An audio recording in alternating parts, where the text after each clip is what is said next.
to inclusive approaches that seek to come alongside the most marginalised, which is so important for our discussion today. And the faith community has a really important role as a convener and as a connector and as an advocate to amplify the inclusive approaches within the communities that we are based in. And that is this priority that we're going to be looking at today. CBM Global Disability Inclusion alongside SCIAF are working on a particular programme with a lens that has come through the funding of the Scottish Government, and it's a flagship programme called the Climate Just Communities Programme. And we want to ensure through this event that everybody is included in a meaningful way in climate action. We want to see that meaningful engagement throughout the whole of the UNFCCC process, through COP, but right down to local communities where they are developing practices together. We hope that this will be an event that will demonstrate this through the participatory approaches that we'll profile through our speakers today,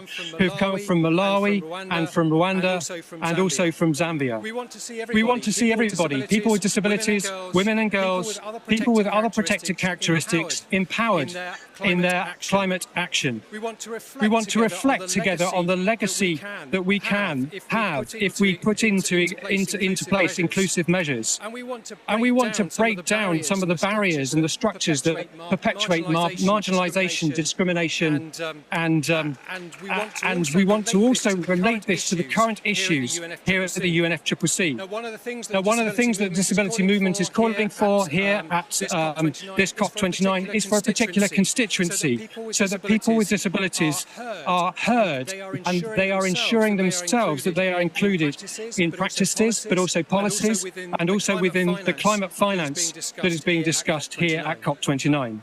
I'm going to invite very shortly the Cabinet Secretary of the Scottish Government to come and unpack a little bit more.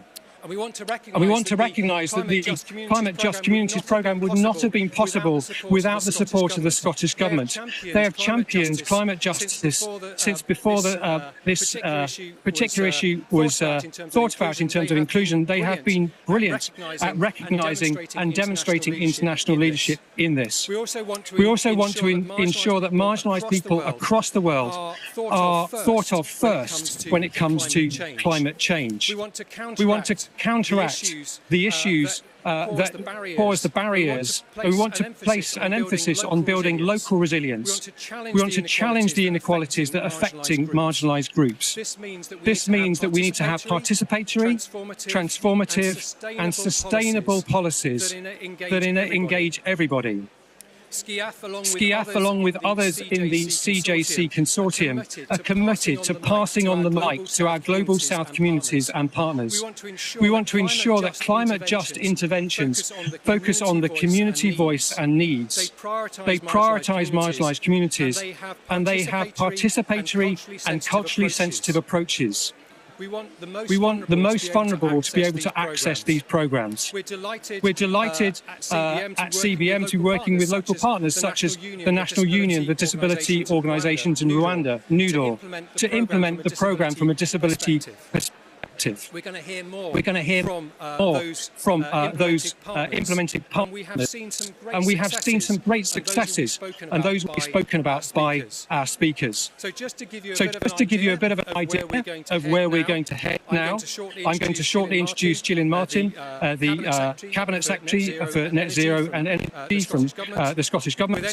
We're then delighted to have the opportunity to hear directly from those in Rwanda, the National Coordinator of the Rwanda Climate Change and Development Network. From Malawi, we have Julius Ngoma, the National Coordinator for the Civil Society Network for Climate Change. And from Zambia, we have Sharon Kaunga, Deputy Project Manager from LTS and NIRAS.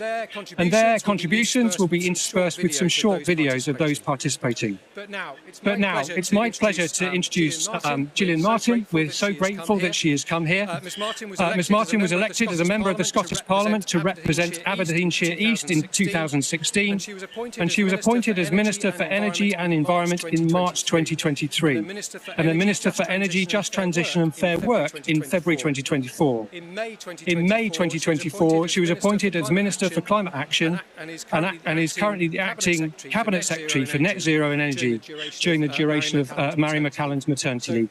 So we're very grateful for you being here, and I'm going to pass the mic over to you. Thank you.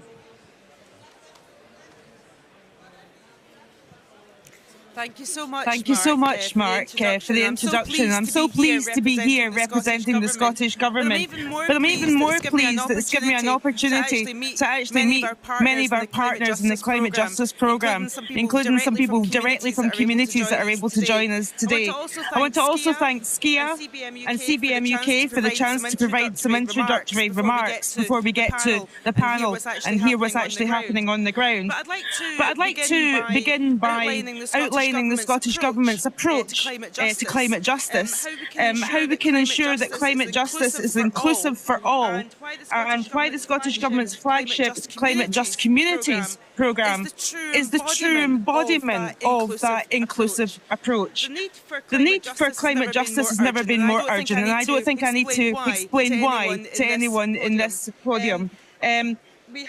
We have had both Malawi and Zambia declaring a state of disaster due to drought this year. The effects of climate change are not a far-off threat.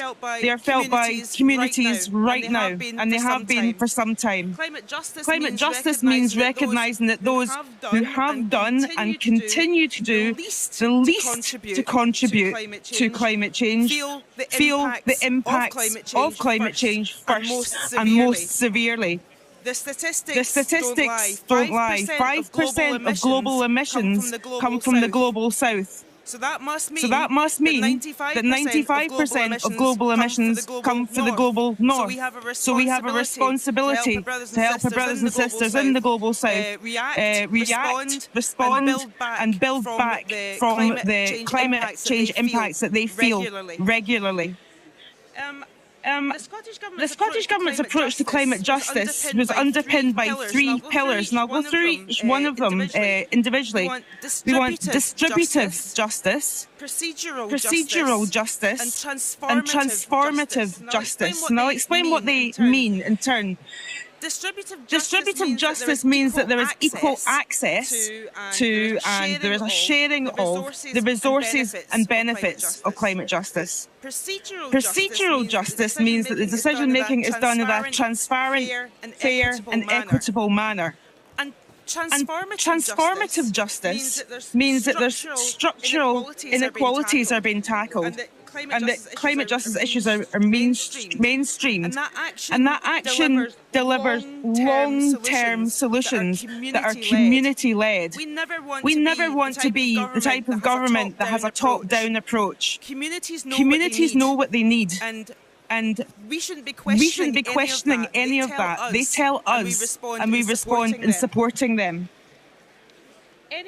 Any truly inclusive approach to climate justice must tackle existing inequalities.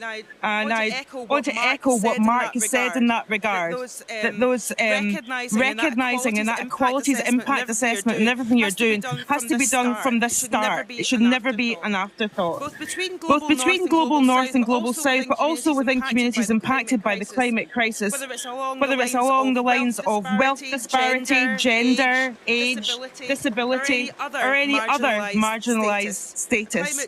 A climate justice approach that is not inclusive, I don't think that's climate justice at all, but I also think it's incredibly inefficient when you've got countries that are giving relatively small amounts of money. If they are not deployed in a way that is tackling inequalities, then it's a waste of that money. It's not reaching the people who really need it, and they're not able to recover from the impacts that you're trying to mitigate against. So as everyone knows by now, I hope everyone knows by now, because we're very proud of it. We were the first global North country to commit funding for loss and damage. At COP26, we hosted COP26 in Glasgow, and we've trebled our climate justice fund to £36 million. And we're proud on how those funds have been delivered. I've been able to meet throughout this week with people who have been directly impacted by the programmes that we've put in place for loss and damage. We were able to evidence the success of those programmes to other countries and other nations and regions that we make with in the global north, and we were able to show them the evidence that our approach has worked. The programme was launched in 2023. It aims to build climate resilience and inclusivity within communities, as Mark said, in Rwanda, Malawi and Zambia, and it's great to see we have some partners with us today, and you'll be hearing from them in the panel. Communities that are living through the daily challenges of the climate crisis, they know what they need to get back on their feet.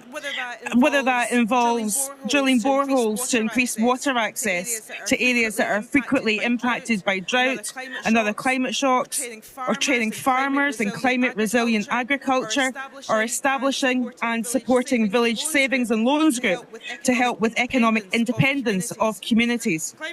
Climate-just communities also fundamentally focuses on the most marginalised in those communities, those who often face the impacts of climate change first, worst and most severely. So we hope that our Climate Just Communities programme will not just have an impact in countries in Malawi, Zambia and Rwanda, but as I say, will influence other countries in the global north to adapt the approaches that we have done in partnership with countries that they want to assist. I very much see that as Scotland's role. We are a devolved government. We're not involved in the negotiations that are happening at COP, but we have a part to play. A lot of sub-nations have a part to play in actually advocating for where the funding that we have given has actually had an impact. It's not just pledging money, it's delivering money and programmes in partnership with the communities that we want to assist recover from the climate change that, let's face it, the global north did cause.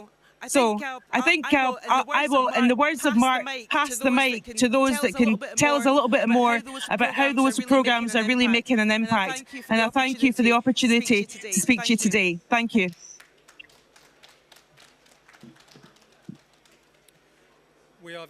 We are very grateful to you for those great words, and we are now going to hear from those who are working in those particular countries. And the first person is from Rwanda, and we're looking forward, and I'm going to invite up Faustin Bunaguma, the National Coordinator of the Rwanda Climate Change and Development Network.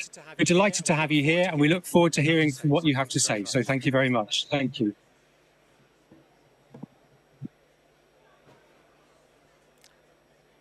The Cabinet Secretary, Scottish Government, ladies and gentlemen, all protocols observed.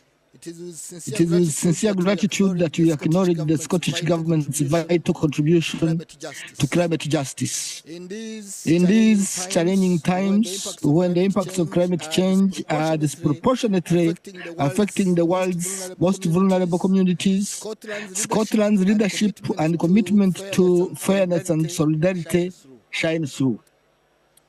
The funding provided by the Scottish Government is not just financial support. It is a powerful gesture of hope and action. By directing resources to those who need it most, Scotland is helping to build resilience, support adaptation efforts, and ensure that the voices of the most vulnerable are heard in the global fight against climate change. This funding has enabled communities on the forefront of climate change to better adapt, to recover and thrive, while reinforcing the principle that climate justice is not a luxury, but a necessity. Scotland's effort reminds us all that climate action must be inclusive, and that those who have contributed the least to the crisis must not be left behind. On behalf of the delivery partners and the rights holders, communities in Rwanda, working towards a more just and sustainable future, I extend our heartfelt thanks to the Scottish Government for its ongoing commitment to climate justice. Your leadership inspires us all, and we are deeply grateful for your support in ensuring that no community is left behind in the fight for a safer and fair world. Ladies and gentlemen, today I would like to take a moment to express our profound gratitude to SCIAF, CBM UK and SCIAF for their invaluable support in the implementation of the Scottish Government climate just funding in Rwanda. Through their dedication, expertise and partnership, both SCIAF, CBM and SCIAF have been instrumental in ensuring that the generous financial support from the Scottish Government translates into tangible benefits for the people of Rwanda, especially those most affected by the devastating impacts of climate change. SCIAF and SCIAF have been champions of human dignity, sustainability, and social justice. Their commitment to empowering vulnerable communities through innovative community-driven projects is shining examples of what it needs to act with compassion and solidarity. Thanks to their leadership, people in Rwanda are not only building resilience against the effects of climate change, but also securing a more sustainable and equitable future for themselves and generations to come.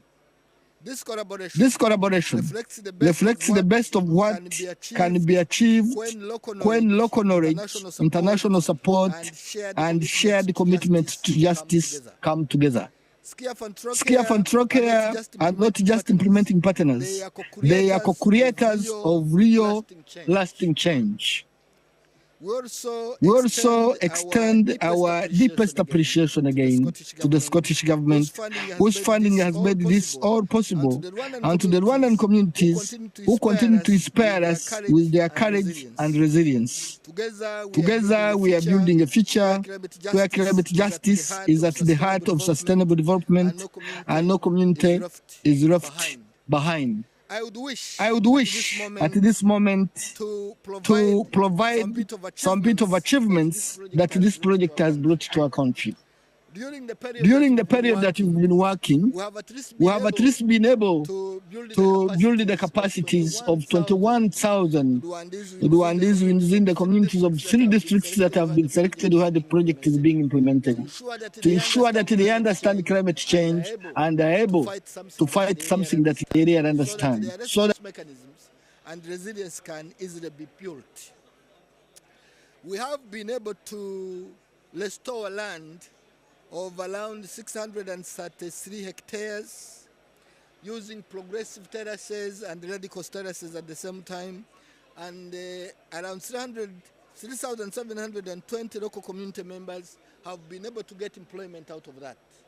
That means money in their pockets and able to access other services, be it health, education, to mention but a few. We've been able to provide 19,501 cooking stoves to improve on the cooking systems that they are using, improve the cooking stoves. And 361 houses have been retrofitted. These are houses that were destroyed by climate change hazards. And it's good that they have been retrofitted. It seems people are not listening. Can I go ahead? So I was saying that 361 houses have been retrofitted, and these are houses that were destroyed by climate change hazards. And it has been a good gesture that supporting the communities whose houses have been destroyed is giving them hope that there is life tomorrow. And 2,604 small livestock, including pigs and goats, have been distributed to vulnerable communities so that they are able to generate income, they are able to get manure into their fields and able to grow their crops and get fertility on their land. if I could simply say that your support has been great. The only thing is about numbers. The demand is high. The supply is still too low. I would possibly say that we would be happy to see the Scottish government extending to another phase of implementing this as a project so that we're able to reach more people. The more people we reach, the more lives we support, the more vulnerable communities we support, and it talks volumes in terms of South-North relationships. And we thank you for that, and we equally say, please extend the advocacy work wide so that even other countries in the North can equally come in and support with just climate justice thinking. If we are calling this COP29, the finance COP, we need to see money trickling down to the people who are on the front line of climate change effects. Otherwise, monies that go into mechanisms that are not easily accessible may not respond to the challenges that we have at the grassroots and may not respond to building the resilience of our communities who are hardly hit with climate change effects. It's very important to refocus as we negotiate, to refocus and think, where is the money passing? What are the mechanisms of dispersing this money? And how are the vulnerable communities going to be able to access the resources? I thank you so much.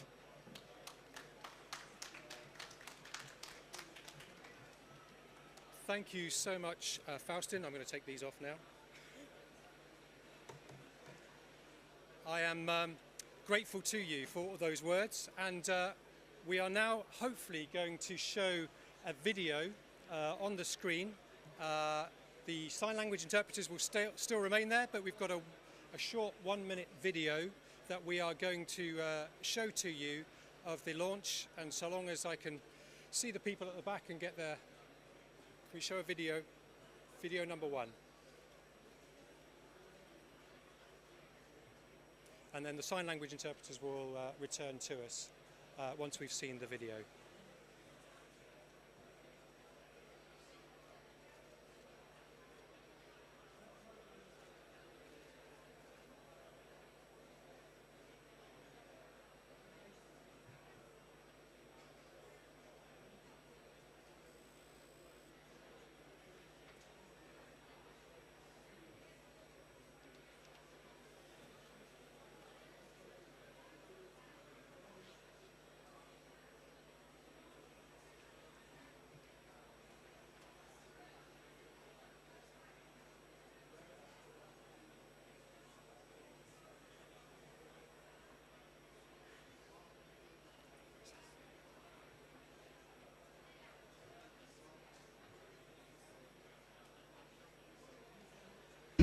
Should be at the forefront of planning and decision making. And this is exactly what our Climate Just Communities program stands for.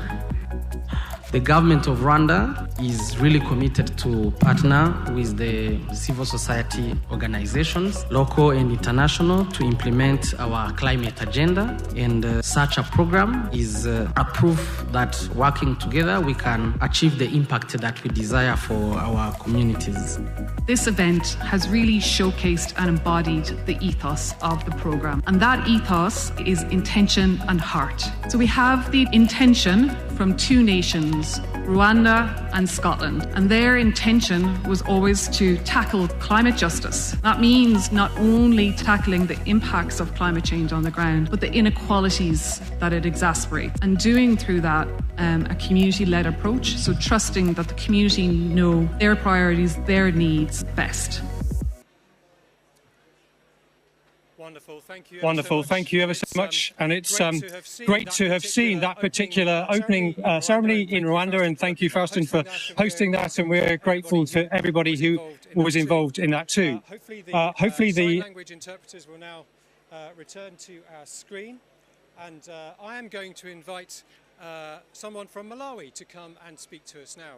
Julius Ngoma is the National Coordinator for the Civil Society Network of Climate Change in Malawi. And I'm delighted that he's here just to give us more details about what is happening through this particular programme in the country where he and the partners work. Thank you so much. Welcome.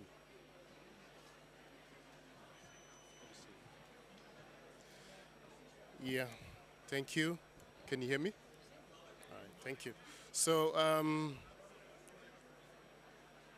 the Cabinet Secretary and distinguished ladies and gentlemen, I'm here just on behalf of the partners in Malawi that are implementing the Climate Justice Community Program, which my organization, the Civil Society Network on Climate Change, is part of. And just to join my brother from Rwanda to congratulate the Scottish government for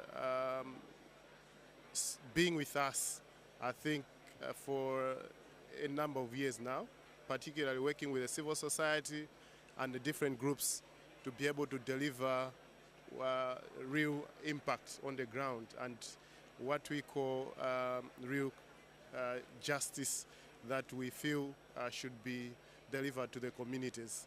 And having said that, I'm one of those very few individuals and with my organization that we've benefited from the support that the Scottish government has been providing over the past couple of years, 5 years now.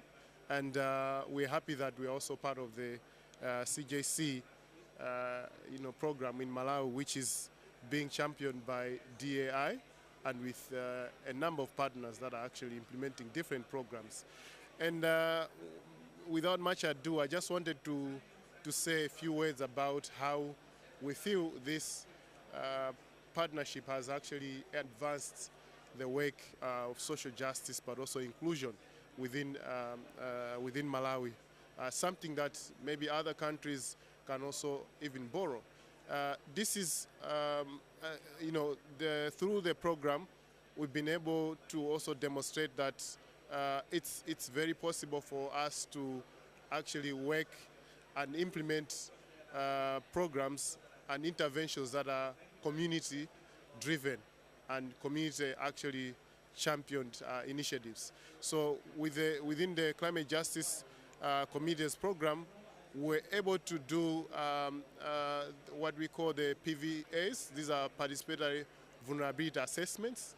This is one of the critical interventions that we do in the program and that we did at the beginning of the program just to ensure that communities are able to demonstrate or to even voice out their concerns and even voice out the different issues that they have within their community so that they are able to develop interventions that through the facilitation of the civil society were able to co-generate tailor-made interventions for different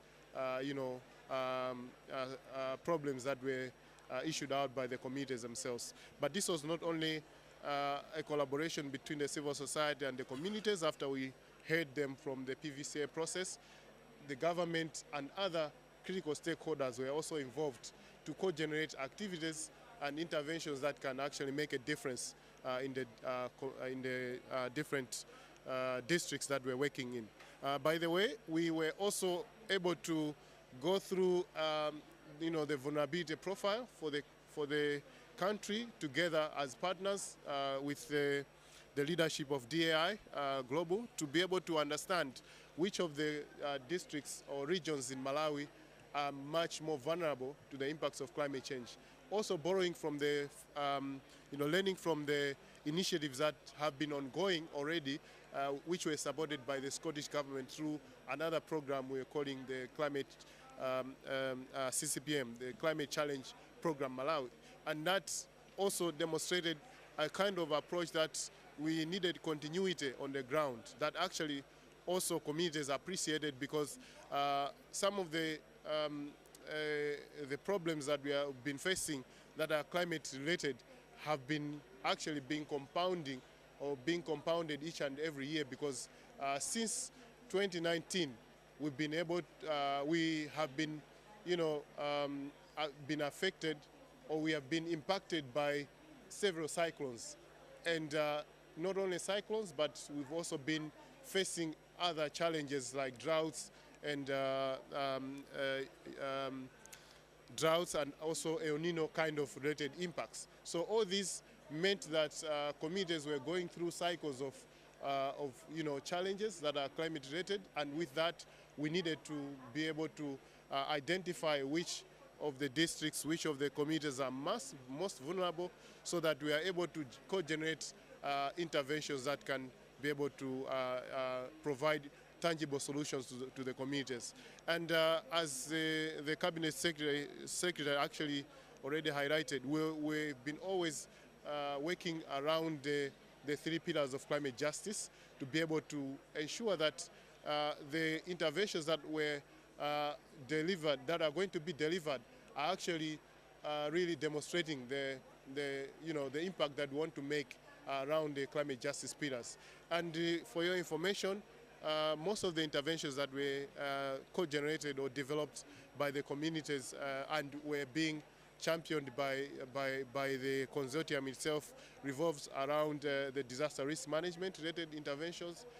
We saw communities coming up with interventions that are WASH in nature, so water, health and sanitation.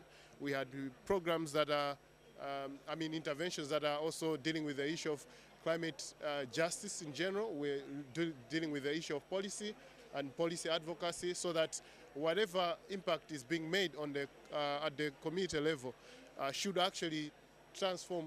We should have strategies and policies and laws that are actually, going to make some changes to be able to also deliver long and lasting impact by the end of the day. So we've also seen some of the communities, highlighting interventions that are related to resilient schools. As I talked about the issue of, year in, year out impacts of climate change, we've seen schools that are being, demolished by some of the cyclones that we've faced over the years, and some of the schools have been, turned into, evacuation centers and so on and so forth. But what we wanted in this program is to also ensure that we build back better and be able to also build resilient schools that can also be able to sustain some of the social services that the communities are actually supposed to be provided. Otherwise, the rest has been to work, as my brother has indicated, to deal with the issue of capacity across the board. So even beyond the communities themselves, to be able to understand what climate change is and what climate justice would mean, for them to also rise up and be able to demand climate justice across the board, from their own local leadership to the district leadership to the national leadership. We are also able to, empower the local communities to be able to demand policies that are, climate justice in nature. So we've been able to actually put, communities together to be able to dialogue with the different, lawmakers, to dialogue with policymakers. And here we are even at COP29, where we know that a lot of things matter. For example, the issue of loss and damage that we've been working through and through. We've also gone through a process with the communities to be able to understand what loss and damage is, what climate finance would mean, and what is it that they are supposed to be demanding at a platform like this, so that at the end of the day, the financial assistance that is coming to our country in this program under CJC should also be able to generate other additional resources that can help communities to be able to meet some of the challenges, or to address some of the challenges that beyond the program we might need to also be able to address that. So these are some of the things that I wanted to say, but from the PVCA or PVA process that we've been able to go through, we're able to identify the different vulnerabilities across the different social and community groups, so that interventions that were that I talked about in the different sectors were being implemented in a way that we are also addressing those differentiated vulnerabilities, so that we are able to meet even the social needs and even the climate justice needs. Otherwise, I'm happy to say this is what I wanted to share, but we have two other colleagues which we came are actually part of the program that at some point, if they're given a chance, they could also be able to share something from the community perspective about the program. Otherwise, thank you so much for listening to me. Thank you. Thank you so much, Julius, for that, and we look forward to hearing from others as well, and we may be able to bring others who are here to share more about what they are experiencing. Before our next speaker comes, we have got a second video which will hopefully come up on the screen, and you'll be able to see it and hear it, and then we'll introduce Sharon, who's come from Zambia. But this is a second video which demonstrates some of the effects of this particular program within a particular community around education.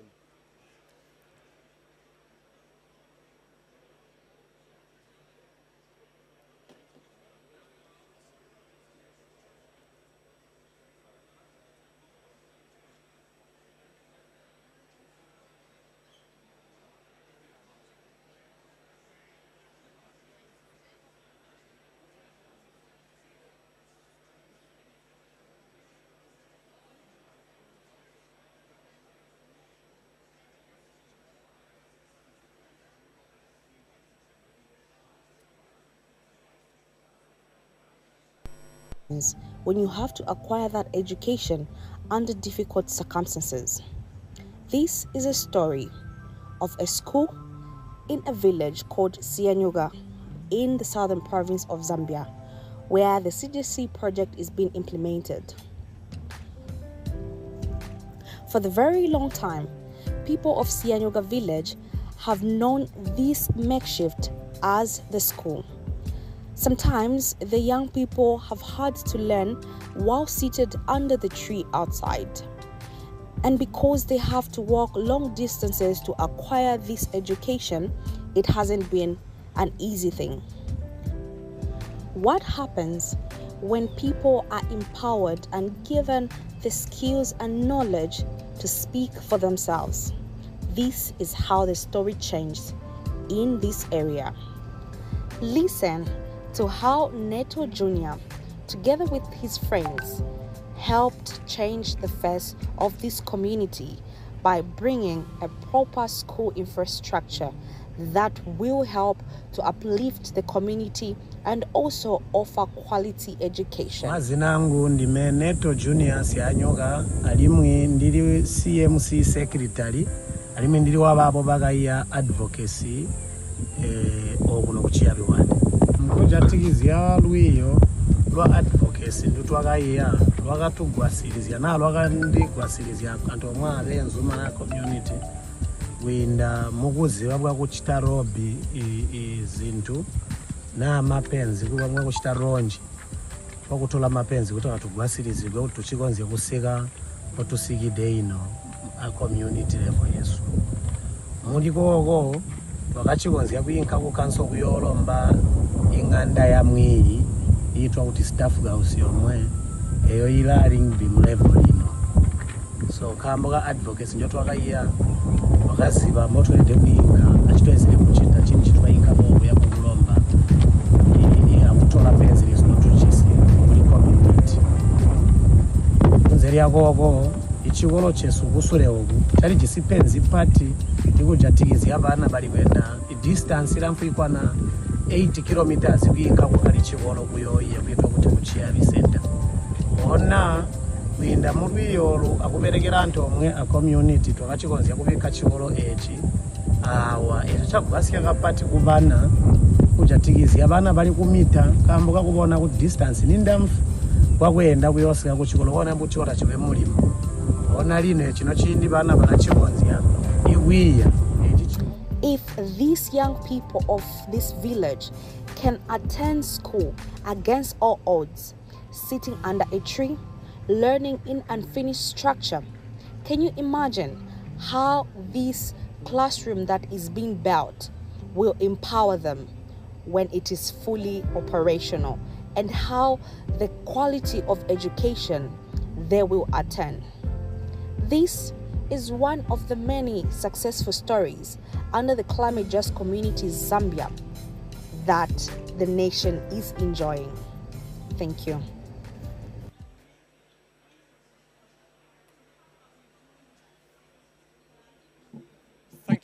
Thank you, everybody. And it is good to have seen those particular pictures from Zambia. I'm hoping that we're going to be able to get the sign language interpreters back up onto the screen now before I introduce our next speaker, who has come all the way from Zambia to be with us today. Her name is Sharon Kaonga. She's the Deputy Project Manager of LTS. I'm looking forward to hearing more of what she has to share about the CJC programme in that particular place. So welcome.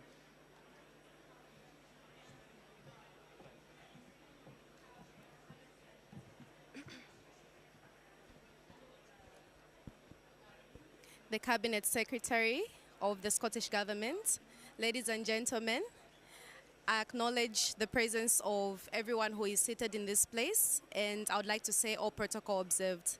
To start with, I would like to say thank you to the Scottish Government for giving me the opportunity to stand on this podium and talk about some of the successes that we have attained in Zambia through the Climate Just Communities Project, and also to CBM UK and SCIAF for organizing this very important event. As introduced by the moderator, my name is Sharon Kaonga, and I am the Deputy Project Manager for the Climate Just Communities Project in Zambia. So as you saw in the video, I'm not sure if we were all able to see the captions or the translations that were taking place from the testimony that Neto was giving, but this is an example of what happens. The story we saw is an example of what happens when grassroots climate action, or when communities are able to lead in climate action, take place within communities. And in Zambia, we are working to achieve the 4 objectives of the Climate Justice Communities Project, which are to empower communities to identify their own priorities.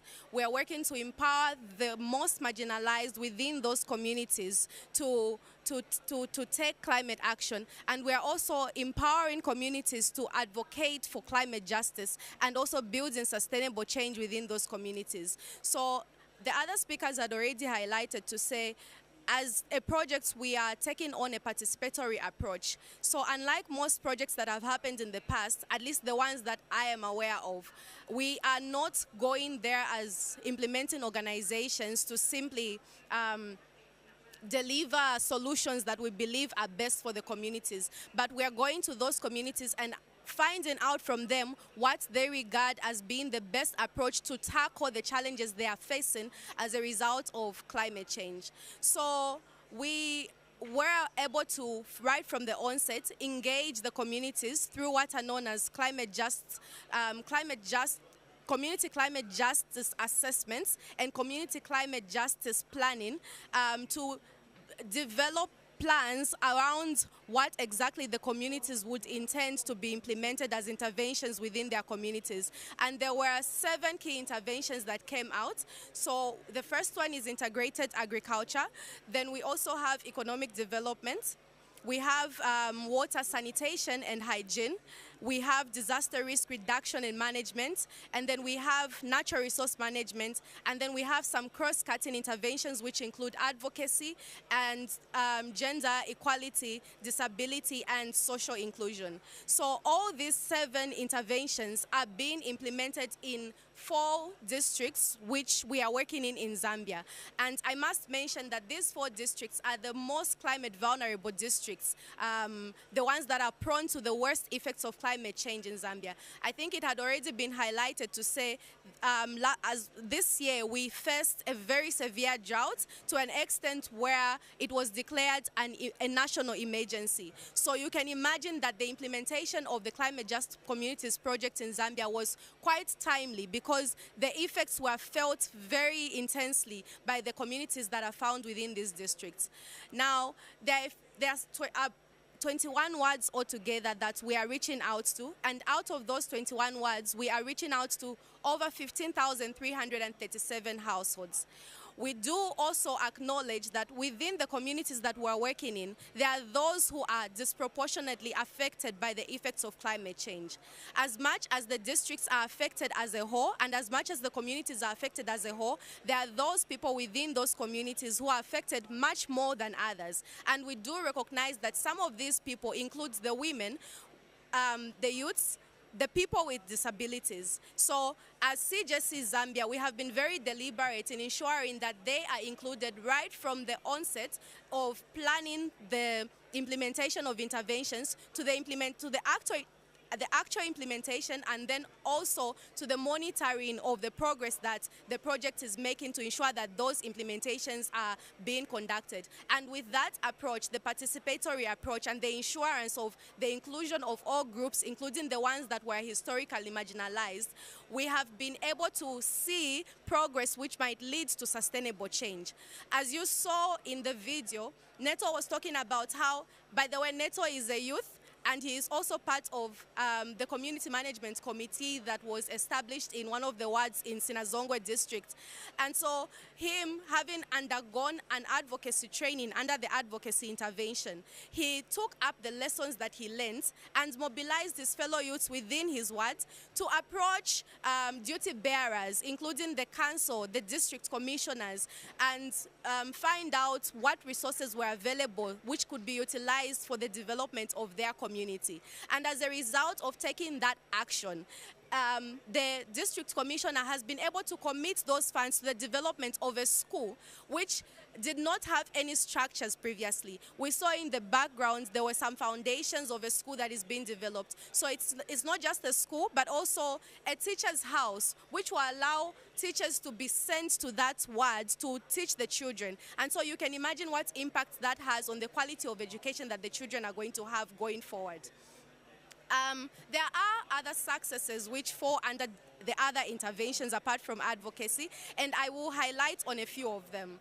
So we do have what is known as the winter crop production, which was introduced as a result of the severe effects of the drought that just took place. So when you come to Zambia, you realize to say most farmers, especially those in the rural areas, depend on the rainy season for their crop production. So that means that because the rain did not come in the last rainy season, most of them lost out on their production. That means they lack sustenance for their food, and then also the ones that depend on their production for income lost out on their economic capacity. But because of the introduction of the winter crops, they were able to realize to say they can actually grow crops away from the rainy season through irrigation techniques and also through establishing gardens near water points. So there are different success stories coming from all the different districts where people have attested to the fact that they have been able to see how it is possible to grow crops throughout the year. And they don't have to depend on one crop, but they can actually rotate different crops and just simply focus on using resilient seeds and seedlings.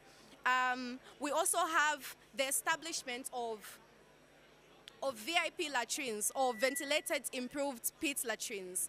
So one might ask to say, but how do these really contribute to resilience, and how do these bring about inclusion of the historically marginalized? So in rural areas, in the rural setup, you'll find that they used to have latrines, yes, but the structure of the latrines was not one that you can say can sustain the effects of climate change. So most of the wards the areas that we're working in are found within national parks.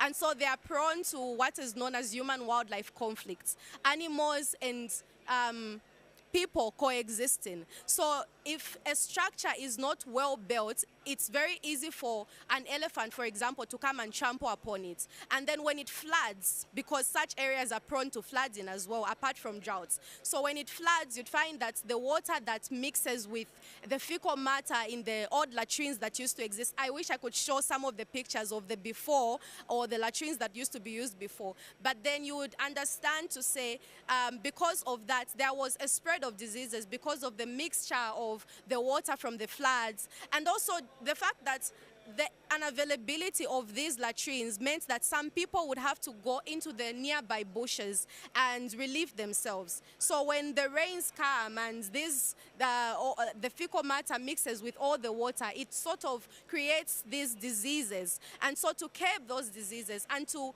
prevent people from walking long distances to relieve themselves, we had established what are known as ventilated improved pit latrines. There's a testimony by one old woman who takes care, she's a grandmother, she has several grandchildren and also takes care of her ailing husband. She testified of the fact that she no longer has to walk over 500 meters to go into the bush, because also it poses a danger to her life, because when she is out there, a wild animal could attack her. So that in itself, that intervention in itself has helped to allow the prevention of human-wildlife conflict.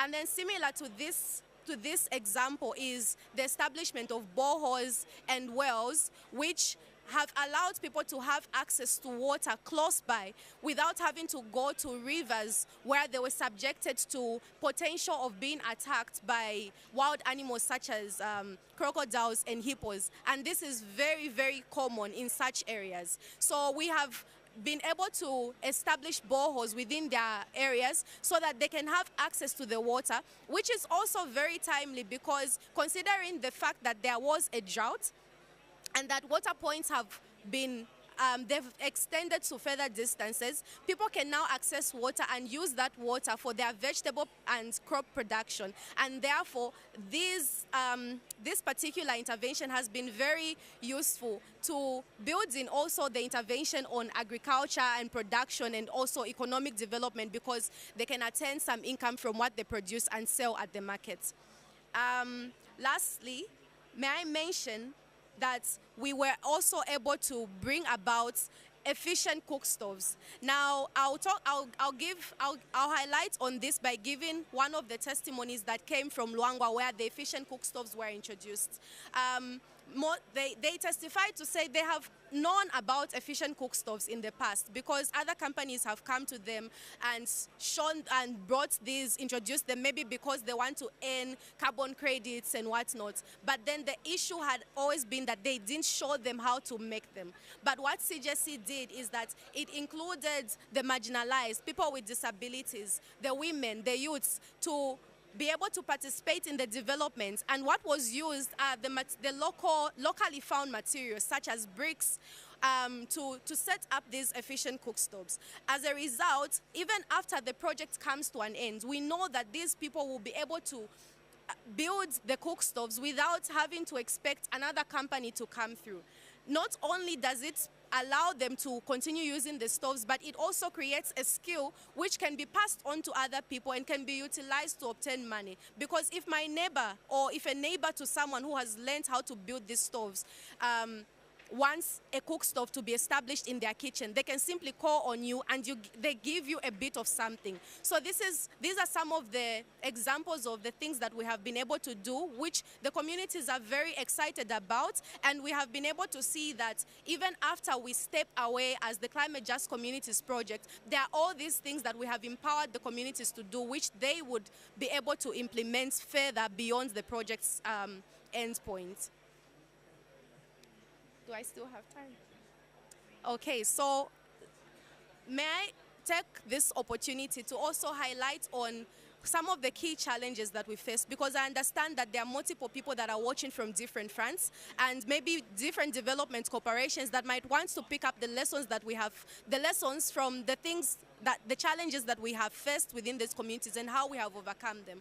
So the number one barrier of the inclusion of the historically marginalized people is the attitudes and also the cultural beliefs that are found within these communities. So you'd find that, for example, the participation of people with disabilities might be limited from the onset, because people sort of have this notion that maybe, I'll give an example, some people believe that people with disabilities may be in that situation because of the practice of witchcraft. As a result, you find that those people might be stigmatized. they might be stigmatized or segregated, and they may not feel comfortable to participate, or people might not readily accept them to be part of the progress of the work that they are doing. So what the Climate Just Communities Project has done in Zambia is that we have conducted various trainings in gender equality, disability, and social inclusion, just to raise awareness about some of these cultural beliefs and how they can be inhibiting to the progress of the communities. Apart from that, you find that sometimes women can't readily participate in leadership positions. Even though you try to engage them, you try to hear back from them, they will not readily speak up because, as per tradition, they have to wait for their husbands to give them permission, for example, or they have to wait for the men who are present in the meeting to give them permission before they can participate. So the trainings have highlighted some of these notions and how they limit progress, and then also allows people to see things from a different perspective of how that it is also possible for such people with disabilities to participate in leadership, people with disabilities to engage in community climate action. Apart from the trainings, we have also identified various advocacy champions who have been in the forefront of identifying some of these barriers and then also working towards sensitizing community members around some of these issues. Then lastly, we have also worked with traditional leaders to have a buy-in in some of the work that the advocacy champions are doing, because we understand what the role of traditional leaders is within these communities. And for sure, when they have a buy-in into it, it's very possible for the entire community to come through and also just engage and allow this change in notion and attitude to take place. So I'll give you one testimony of one member of the Community Management Committee. By the way, the Community Management Committee is a leadership structure leadership structures that were established in each wards of the CGSC project through the work of the CGSC. And one of the members, a man, by the way, testified of how suddenly his attitude towards the participation of women is changing. He said before he wouldn't have allowed his wife to be a leader in some of these structures. But when he joined the CMC and saw how other women and their husbands have allowed them to participate as leaders in the CMC, he too has thought of his wife and said, the next time my wife has an opportunity, I think I'll allow her, because I've seen how these women are making a difference and that these women are also capable of making a difference. And it doesn't mean that just because she's a woman, then she can't participate in leadership. So the notions are changing through the successes that we're seeing and the approaches that we're taking and the fact that people are owning up to all these processes. And we have ensured that each person feels part of the solution and part of the monitoring of the progress and ensuring that there is accountability at all levels. That being said, I would like to thank you once again for having listened. In case you want to see some of the work that we are doing, you are welcome to approach me after this meeting. Thank you.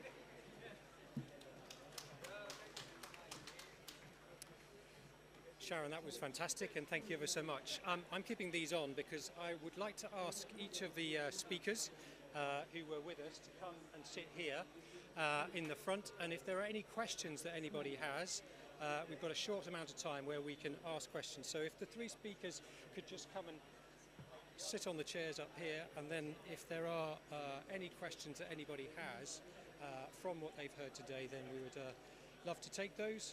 I think we can use this roving mic for any questions.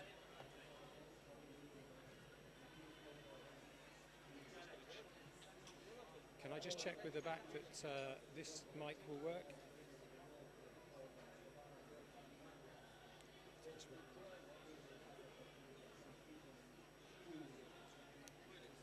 Right. Hopefully that's great. So does anybody who has heard these wonderful contributions have any particular questions that they would like to ask? And whilst you're thinking about that, I've got one question to start us off so that you can be thinking about your own questions. So for everybody here, do you want to listen on those ones?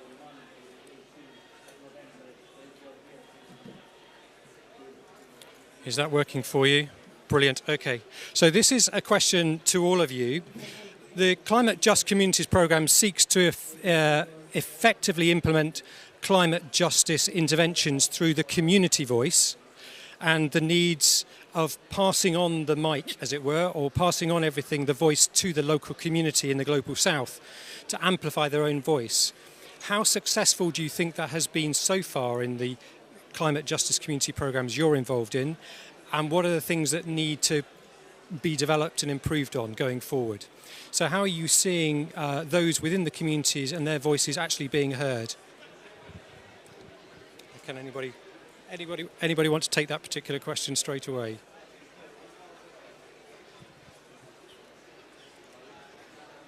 I think from the point of the fact that the communities have been fully involved in the implementation of CJC program, first of all consulting them, doing the needs assessment, understanding what they need, and pointing out what the response mechanisms for building the resilience are, and as well being able to engage the local communities, I mean the local authorities where they reside, and possibly pushing their voice to the district level and through the organizations they work with to the national level, where policies can be changed and national strategies changed towards climate justice. I should simply say that the program has been to the top of realizing this, and this is why I was calling on the Scottish Government to be an advocate to this, because they've started it. Results are there. We would warmly invite you to come and talk to the communities themselves and hear yourselves directly from the communities. Possibly you could be hearing it from a man wearing a coat and a tie, and you may not get to understand it more clearly. But we would invite you to come to the grassroots, talk to the communities, talk to the local authorities that are there, and profoundly understand that we need much more of this approach to ensure that resources can trickle down to the most vulnerable, inclusivity all taken care of, women, young children, the youth, people living with disabilities. Nobody is left behind within the CJC program. And this one has been very critical to ensure that they play a role and they are the ones driving it. So I believe that it has been a nice response towards climate justice. And as the Cabinet Secretary right put it, it tackles all the of climate justice. And it doesn't leave any part of it on the side. And what more can I say? We need more. Thank you. Thank you so much for the question. So, in addition to what has already been said, I believe the fact that we have been able to deliver skills development, capacity building is a very strong indicator of the fact that communities are becoming, they're getting empowered to be able to take their climate action.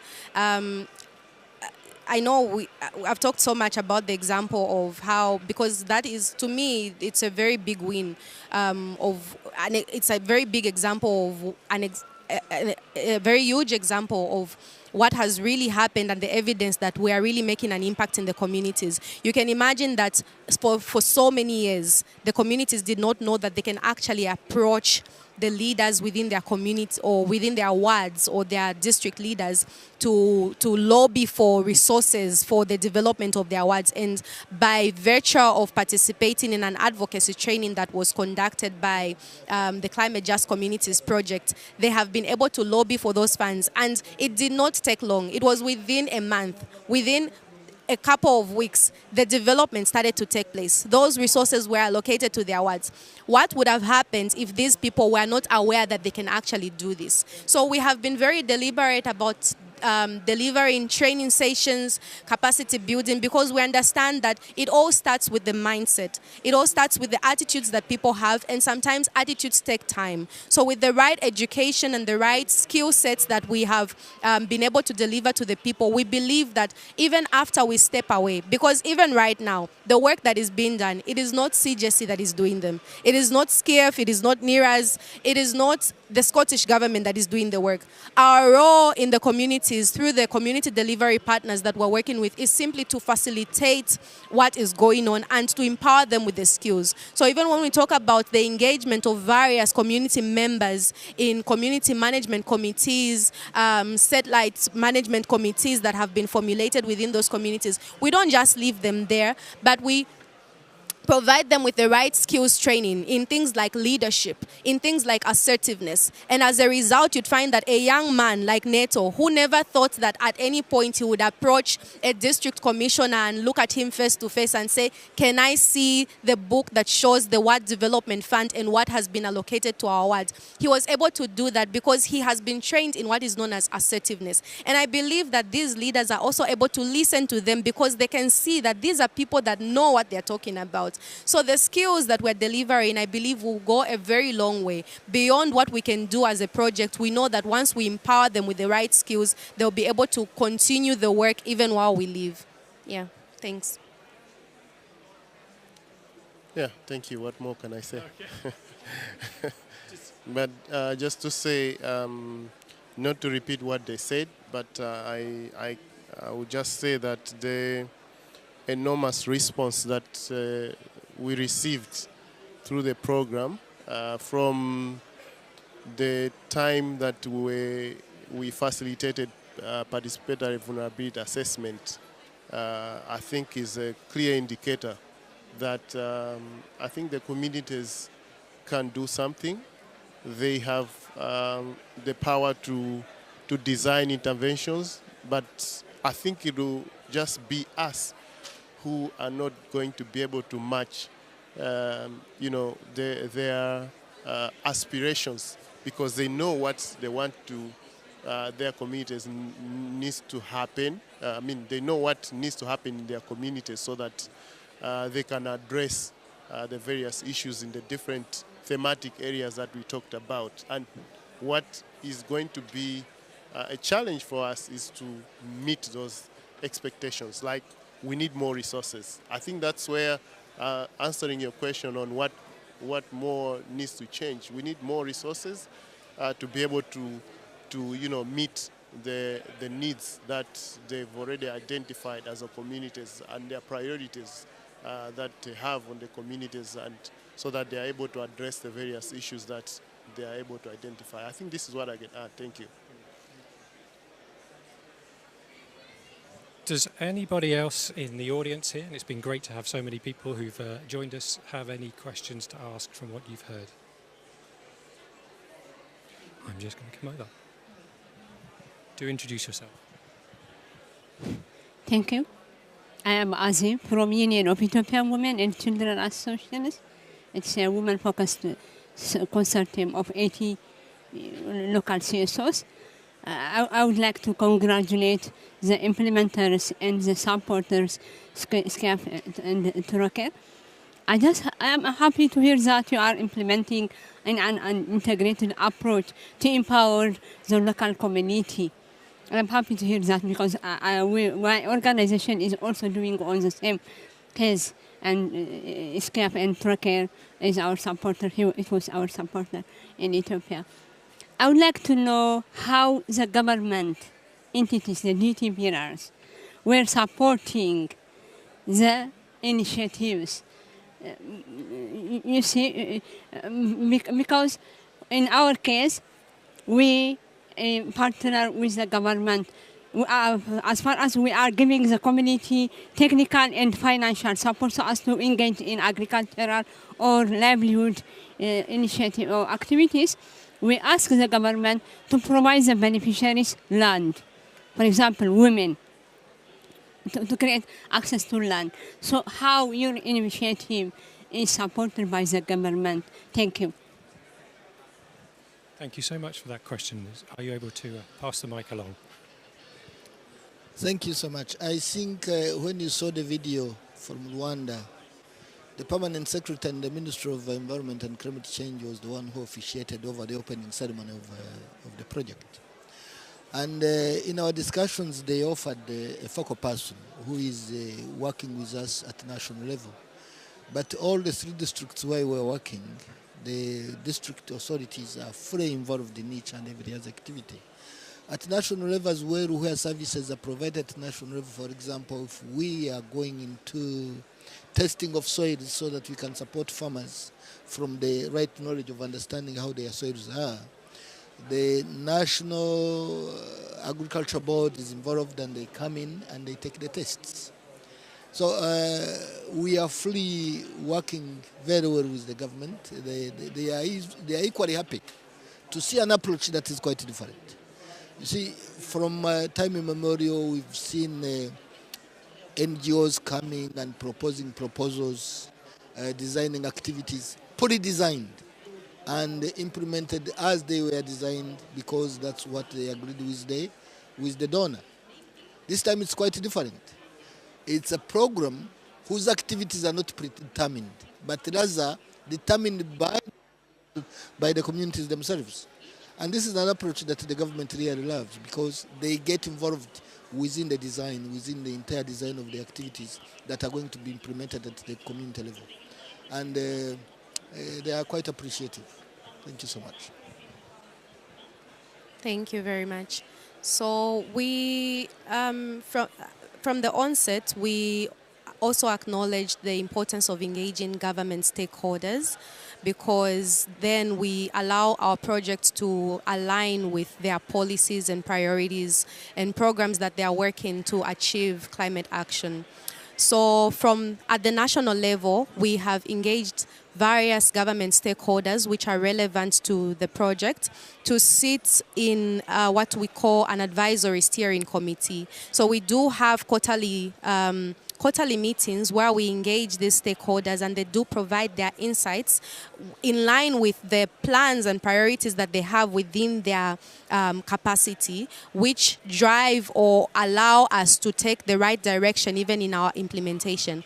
So when it comes down to district level, away from the national level stakeholders we are engaging, we also ensured that right from the onset, even when it comes to the selection of the wards or the districts that we are working in, it is the government stakeholders that sort of influence those decisions. So we engaged them right from the onset, and they were able to provide us with insights of which wards we could work in.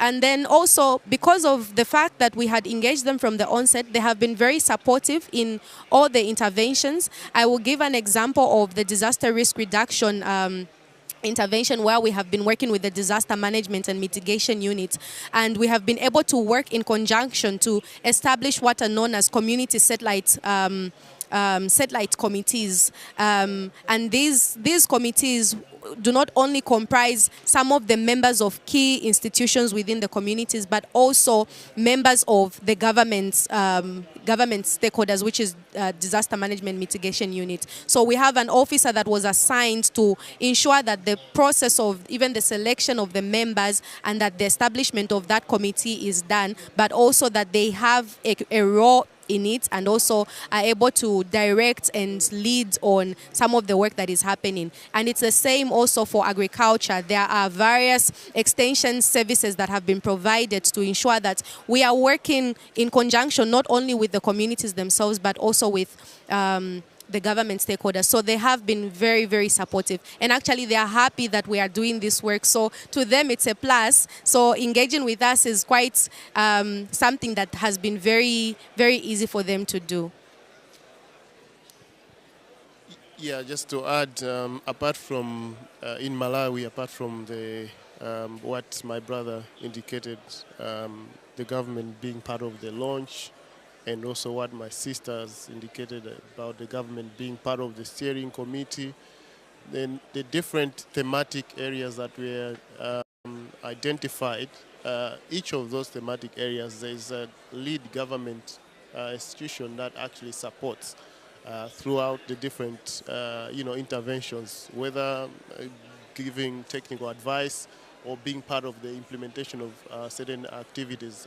For example, in the WASH activities, the Ministry of Health is actually greatly engaged in the disaster risk management activities. We engage so much with the Department of Disaster Management Affairs to advise on different issues, interventions that needs to be implemented. But even we've also seen government coming in to, you know, come up with different, you know, to be receptive of the, you know, the different, you know, arrangement by putting in place enabling environment that is required for interventions to thrive. So these are some of the things that we have seen working together with the government. Thank you. That's wonderful. Time has run away with us and we are now coming towards the end, but it's wonderful to hear about that integrated approach where the government is working alongside communities and there are people. We've so often said that people are not talking to one another, but seeing that integration is fantastic. It just means that I'm going to draw this to an end and to say thank you ever so much to Gillian Martin, the Cabinet Secretary, for coming along and being with us here. We're so thankful for everything that you've done in supporting this through the Scottish Government. And to all of our speakers here, I'm so deeply indebted to you for coming and being with us and sharing with us. So could you please give everybody a round of applause? And thank you to the sign language interpreters as well for being with us. We are very grateful to them and for all that they have done to enable this particular event to be accessible. So thank you, and thank you everybody here for joining us today. Wonderful. We're going to take a photograph now, so we're going to call this to an end. Okay.